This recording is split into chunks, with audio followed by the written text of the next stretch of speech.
الذين هم يراؤون هدول المنافقين.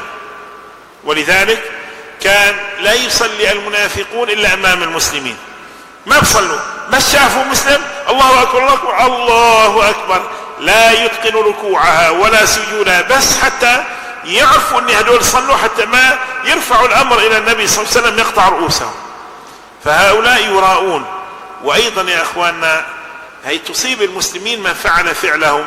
يعني اليوم بعض المسلمين يقول الله أكبر، إذا شعر حدا عطل عليه من معارفه لا زاد شوية خشوع، هذا رياء ولا يجوز. وأحيانا بالعكس هو بيخشع في صلاته نظرا لأن الناس تنظر إليه بدعبل الدعبل حتى ما يقولوا هذا خاشع.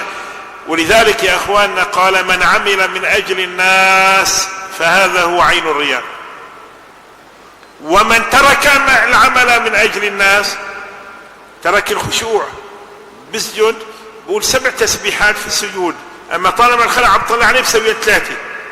قال ومن ترك العمل من أجل الناس فذاك شرك. ولذلك يا أخواننا الأصل لا تبالي الناس طلعوا عليك أو ما طلعوا عليك،